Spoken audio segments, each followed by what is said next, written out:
There are three main reasons I wanted to really just show this video to all of you. Number one, I know that most of you are not hearing from your agent or advisor if you have an Index Universal Life Insurance policy. Most of you aren't even doing annual reviews. And so you probably don't even know that this exists, and I thought it would be helpful to just put it out there so you could see.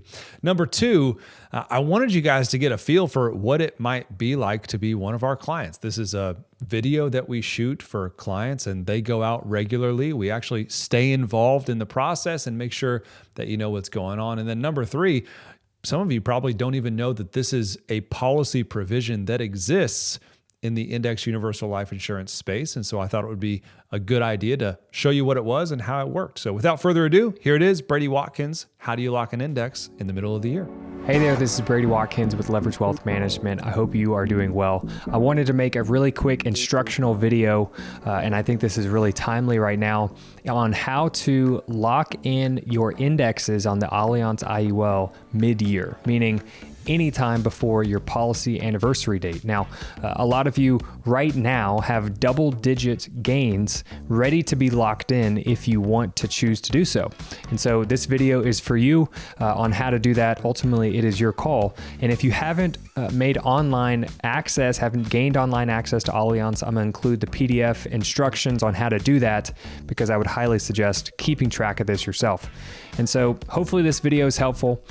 When you get online access, you should be able to go to your policy portal and scroll down until you see something like this, which is going to show your allocations and your index performance for the year. Now, you may have 2, you may have 1, you may have 7 allocations. But what we are looking for specifically for this video is if there is an ability to lock in this particular index. And so if you are able to see an indexed rate, if you are able to see it locked or unlocked, that means that your policy index can be locked. And so for this particular person, we're looking at a 13% rate that is potentially able to be locked in. You can also lock in this 6%, 6.37, although typically we don't suggest even considering locking in until it's double digits. So I wanted to walk you through what that looks like and kind of how this works. So when you want to lock this in, a huge piece of information for you. These indexes do not lock in until the end of the business day that you choose to lock the policy index in.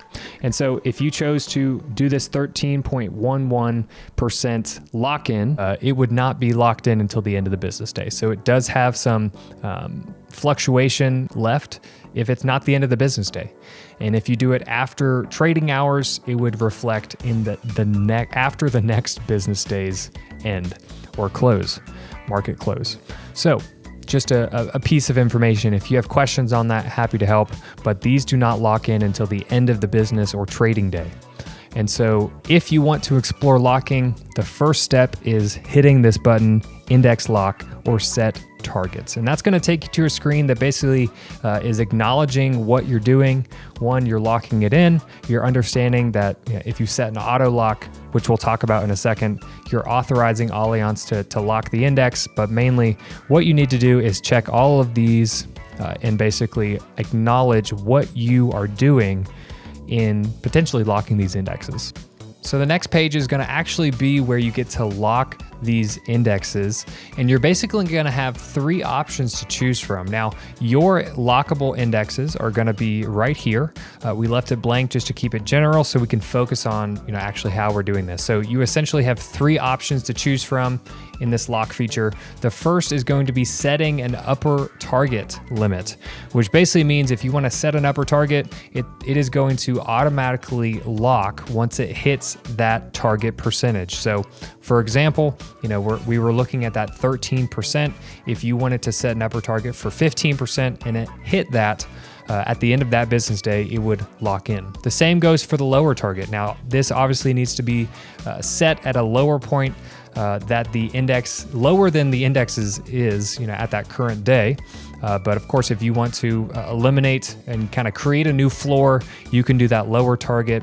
But if you really want to just do a plain and simple lock, this manually lock now, there'll be a check mark here that you will be able to press and then continue. And I think there's going to be one more page where you're just confirming and acknowledging that you actually want to do this, and it will happen at the end of the business day.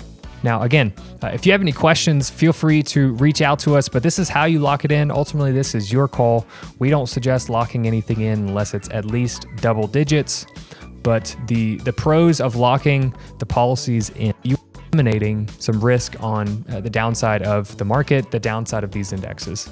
The cons are you are foregoing any upside on these indexes. And so if you lock in at 13% and the index performs better, you lose out on the upside there. But eliminating some risk can always be a good thing, especially when we're expecting and kind of counting on a lower rate. I think most of the illustrations that we show are between 6 and 7%. So if you're doubling that in 1 year, I think it's worth looking into. So hopefully that's helpful for you. Feel free to let us know if you have any questions, but hopefully this was thorough enough to get you started. And I'm glad we get to lock these in for you and eliminate some risk for the rest of your policy year. Take care.